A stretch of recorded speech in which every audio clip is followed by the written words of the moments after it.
2 represents 5 points, to represent what you only have 3 points on the small But I intestine just channel. realised that I was Well, yeah, 1, 2, 3, 4. So you have more points in the bladder. So there's not going to be an exact correlation. But I can see what you mean for you. So anyway, small intestine 3 is called Hushi, which is before the creek. And small intestine 2 is, sorry, that's after the creek. And small intestine 2 is called Qiangu, before the valley. Okay. Now, we have one other before and after in the body, which is before the vertex, after the vertex. That's do 20, 19 and 21, surrounding do 20. It suggests that this and this correlate. This and this, because how come you have before and after in both places? It's kind of interesting. Now, if you kind of start looking at other things, in the large intestine channel we have, large intestine 2 is called the second space, large intestine 3 is called the third space. On the large intestine, it makes perfect sense. We have 3 sections to the large intestine, right? So it's kind of interesting. On the small intestine, we don't have a second and third, but we have a before and after. So it's a little bit of the same concept.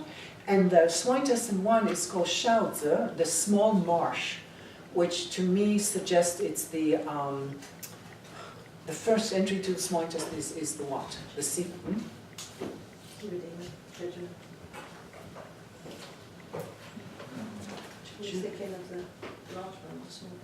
No. Yeah. This first part is the duodenum. Before the jejunum, what you have? Duodenum is, so the duodenum is first. Yeah, that's what I thought. Because the English accent makes it sound like you're saying the opposite.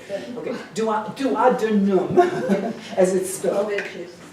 But before the duodenum, don't you have like a sort of like place that's sort of not like You've got where the valves all meet. Ileocecal? No, that's between that and small. Okay, I'll look it up. I'll tell you. But okay, that marshy part. Okay, no. Okay, duodenum, jejunum, and then what? Ileum. Thank you. The duodenum is a non-absorption part. The jejunum and the ileum are absorption, and then they divide. You know, they say you get these kind of minerals and this kind of stuff gets absorbed in the the ileum, and this gets absorbed in the jejunum. But the duodenum is not an absorption area. The duodenum is a place where everything gets kind of swashed around. Small intestine 1, if you have a before and after, meaning as a second space, third space, kind of equivalent, Shaozi, the marsh, relates to the duodenum, because the duodenum is a marshy space where it's just flops around and then things get absorbed. Okay, so because now you can say because of the whole enteric nervous system, that idea that the small intestine also has an effect on the brain, but small intestine 3 has an. To me, the small intestine 3 is not the do in terms of the channel do, it is the do in terms of the brain. Small intestine 3 clearly relates to the pituitary. Like just clinically, that you can needle small intestine 3 to affect pituitary.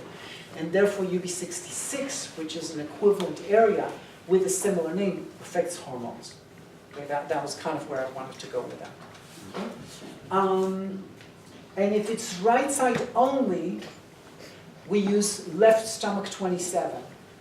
Okay? So left stomach 27, we say it's called stagnant blood reflex, or ketsu, because the liver holds a lot of blood. The portal vein comes from the left side, from the small intestine on the left side, towards the liver.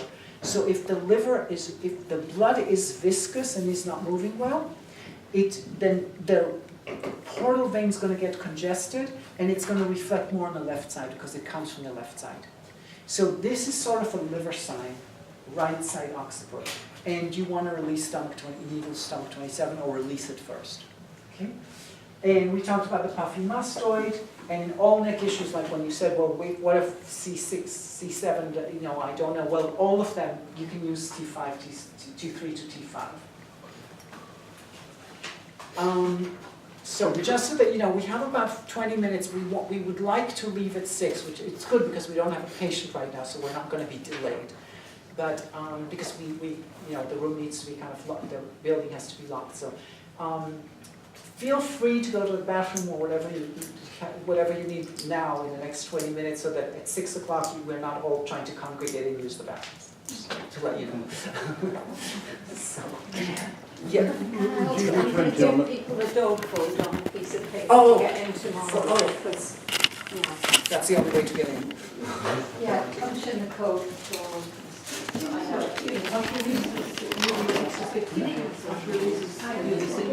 What releases you? Yeah. If you have pain in processing, I'd have to think about it. I've never, I would look at maybe what's going on with the things that I'd have to start looking up stories. Do you have a specific incident? Yeah. What does the person have? But it's not What else do they have?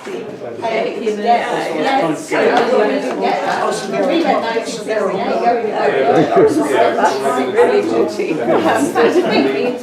I would try other hormonal points like small intestine 13, small intestine 3. See if hormonal points actually release UB6. Small intestine 13 is a hormonal. How's your Which arm? UB2 is a It's gone numb and yet that's good. You know Are those. you alright holding this? You know those yogis that do it so long that a bird's So I would nest. see if other hormonal points release UB66. Yeah, bird's nest can- Maybe because she's hormonal in nature, and maybe the pain in UB66 reflects hormones.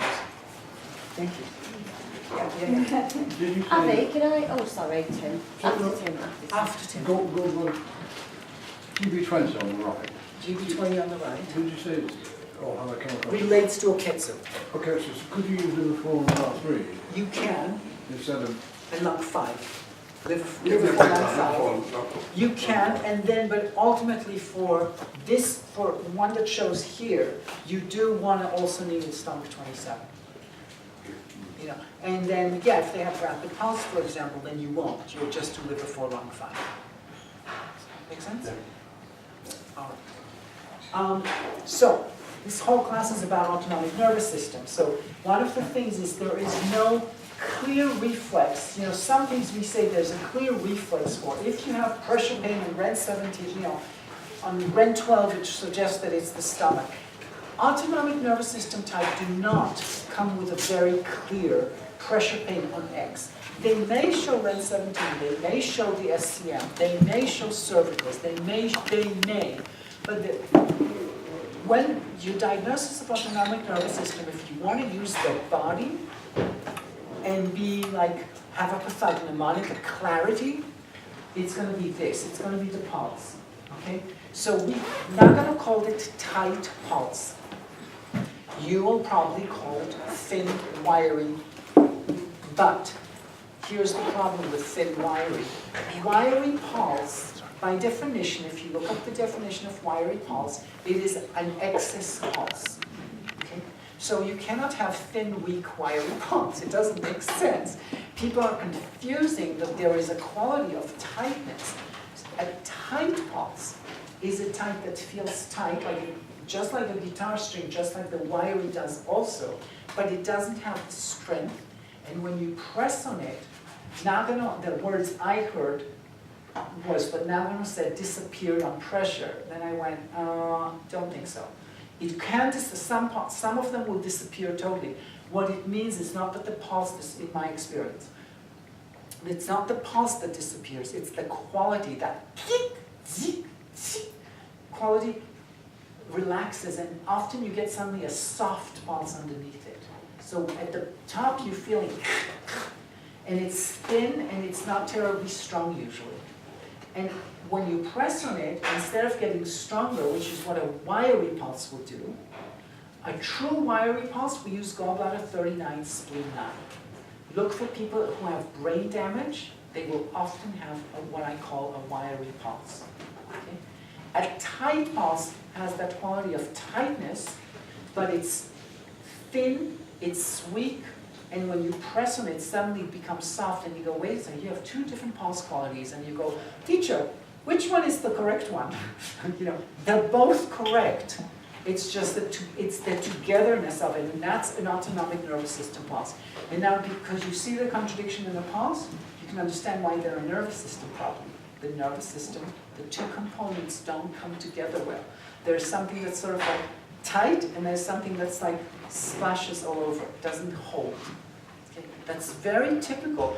Most people with autonomic nervous system are not going to fall into one category of like, they are just tight. There's going to be a place in them that just has no capacity of holding, and that's where they have the problem. You know, it's like, the problem is not that they're angry fuckers, let's say, okay? No, I mean, you have patience, and that's exactly what you think. You're an angry fucker, get the hell out of here. That's not the problem. The problem is that they have a place where nothing can be held because that anger got triggered, or that fear got triggered, or that insecure. There is a place of not, everything is tight around, so worried about blah, blah, blah. I'm always anxious about blah, blah, blah. I'm always, you know, I'm making a joke out of it. It's not very nice to do, but I'm trying to make a caricature so we can see it. But then there's a place that once that got hit, I can't hold it. So the pulse represents both aspects. It's all tight, and there's this around it, and then there's the place where everything just breaks, and they collapse. And they either blow up in anger, or they go into despair, or whatever. You know, whatever their issue might be, or their pattern might be, but there's both the tightness and the total can't handle.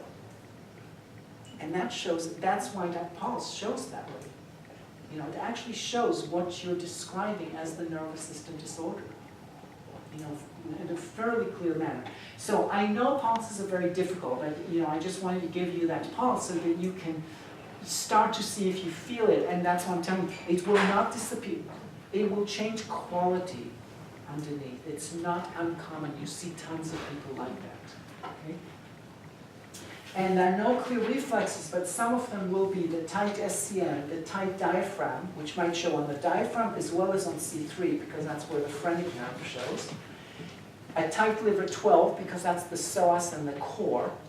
Okay? And again, you're the exception, Grant and Eileen, but you know, when you push the tailbone in, also what are you doing? You're tightening the front of the thigh, you're tightening the liver 12 area, and when you're sending the tailbone out. So this, the inner thigh, also relates to the state of the autonomic nervous system.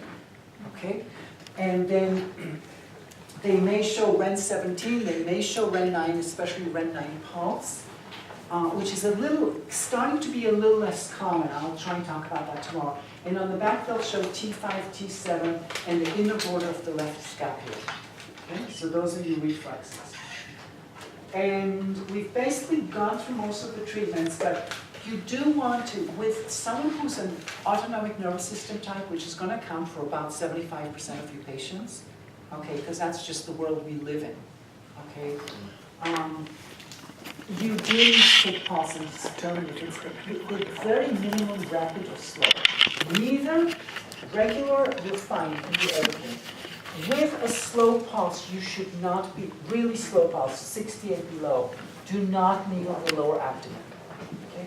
Why? Someone who's anxious and rapid pulse, okay, what do you tell them? Breathe into your abdomen, and that slows the pulse down. Someone who has a pulse that's 60 or below, they're already slow. You do not want to stimulate the lower abdomen. REM 4 is not a point for slow pulse. It's going to slow them down further. That's not what you need. Okay? I'm not saying you need to jack up the pulse unless they're 30, but you know, you do not want to slow a pulse down once it's slow already. That is a contraindication I use all the time. The other contraindication is for rapid pulse. Rapid pulse, you're not supposed to stimulate the spine because you're stimulating supposedly the sympathetic nervous system. I do not agree with that precaution. It comes from Nagano. Okay? No, when I asked Kiiko, where does it come from? What is the actual justification for it? She has no clue. Well, that's what she told me. And she said, you know, sometimes what happens, she said, he never explained it. She said, sometimes you have a patient, maybe when he was 20, he had a patient who had a rapid pulse, he needled around the spine and the patient got worse. And then he didn't know exactly why it got worse, but he started this theory, oh my God, rapid pulse, if you needle around the spine, they can freak out. You know, we don't know where it comes from. I can say, and I see, well, I break that dogma all the time, and I see Kiiko break that dogma all the time, and I see other people do that all the time. It doesn't seem to be as important, but if you just bear that in mind, that with a rapid pulse, if you're starting to see yourself needling a lot in the back, watch out, because the patient might freak out on you. So you just don't know. We have a bunch of these sort of common, we say that don't use spleen 3 if the pulse is very big, and don't use spleen 4 if the pulse is very weak.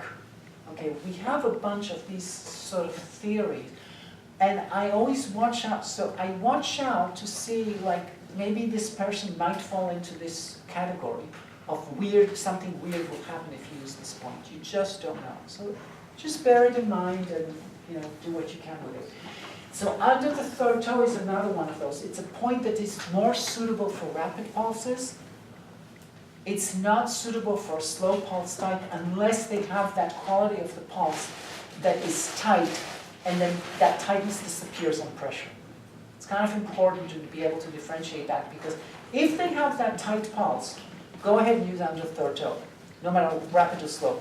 But if they don't have that tight pulse and they are a slow pulse, do not use under the third toe. That, I have seen this. They can get a little antsy in the chest as a result. Sanjiao 8, we talked to release the SCM, is good for regular or slow pulse. Sanjiao 5 is better for rapid pulse. I understand that this is a rule that you do not hear so much about from Kiiko, and Kiiko loves Sanjiao 5 now, over Sanjiao 8. So it's, you know, whatever you, sorry? It's in the book. No, yeah, but the book was written 12, 15 years ago. You wanted to do exactly what's in the book to this day. She's allowed to change. REN 6 is for rapid pulse, it's lower abdomen. REN 6 is a very good point for sympathetic dominance. And liver 12, but also again for rapid pulse. And we use the pericardium here. It doesn't have to do with rapid or slow, but just always check pericardium before you use points on the pericardium. And then on the back, use DO2, use small intestine 9-10. We saw it on both these people use T5 and T7. So these are the heights of the curves. And we talked about that there's a strong correlation between the autonomic nervous system and the thyroid, between the autonomic nervous system and the adrenals, and because of that, also with the immune system. Okay, so these four systems actually correlate. Can I Yes. just ask about how had sweaty palms? Yes. What happens if somebody's got sweaty palms, really sweaty and sweaty feet? We would be thinking in this line as well. I would start thinking about autonomic nervous system. Yeah. Yeah. One of the symptoms of autonomic nervous system is that the sweatiness, well, if it's sweaty hands and feet, I start thinking autonomic nervous system.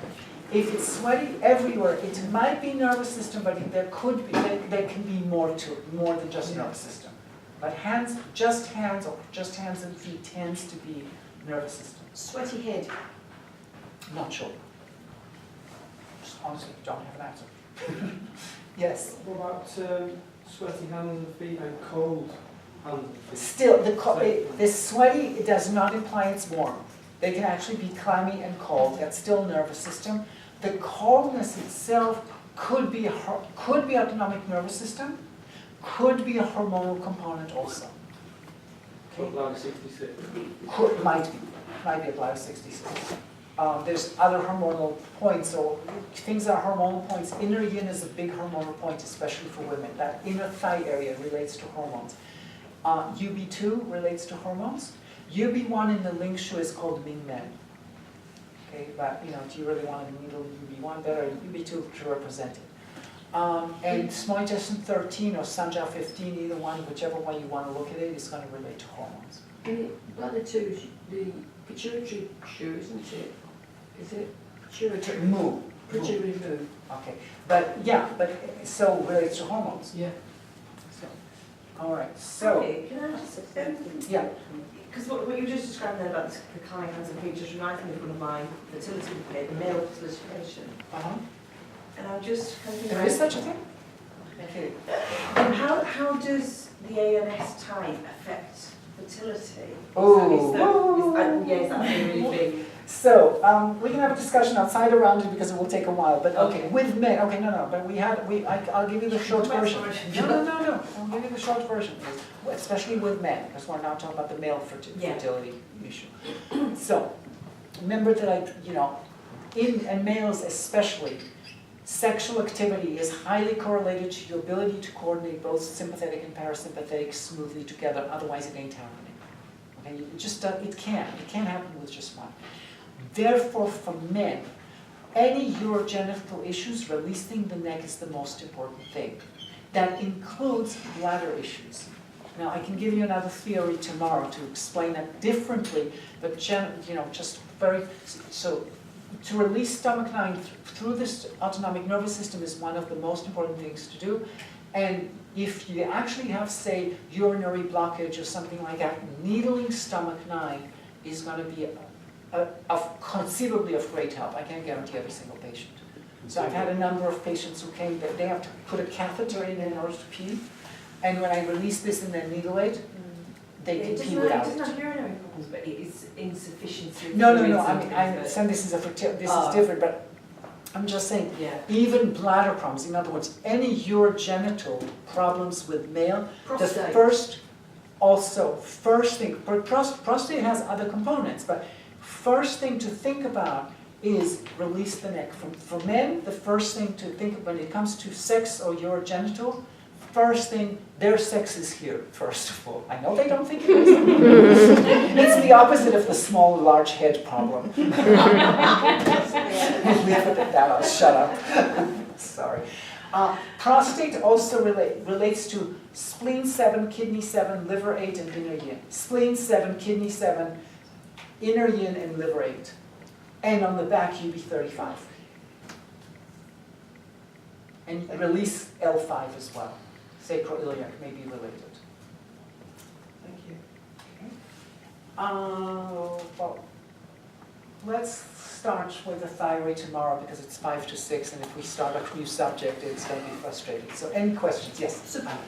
Still on the prostate. So Still on the prostatitis, inflammation of the prostate. This would be. I would start looking from there. Yeah. But be careful with all the dogmas. These are possibilities.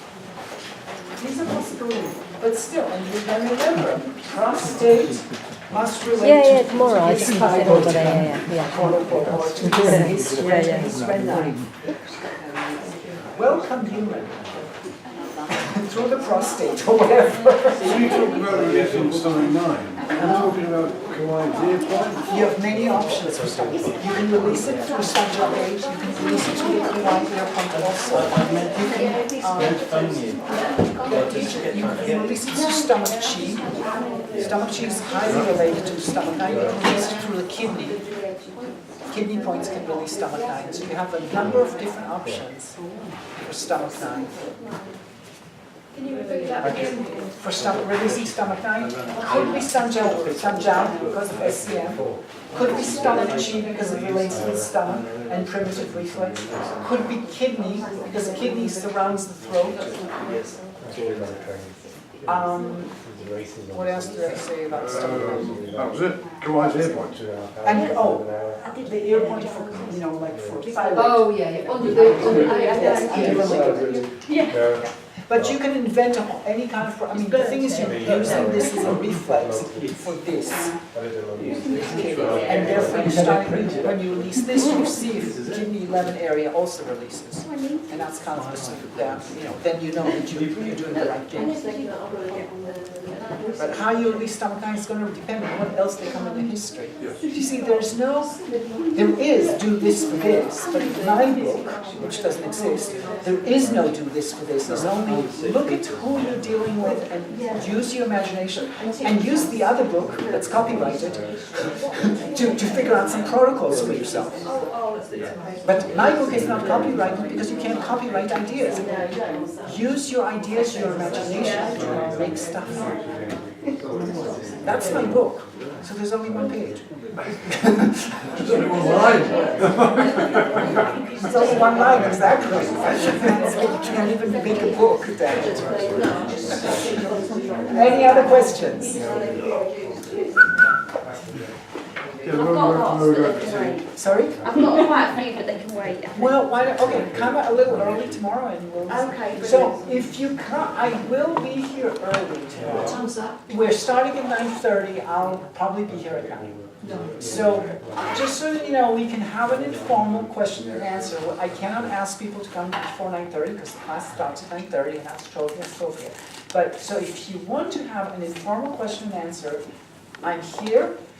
But also know, if there might be questions, and there's only, say, 2 people here, I may say, this is a really good question for everyone, let's wait till 9 o'clock. So just know that I might do that, play that game. I won't be open.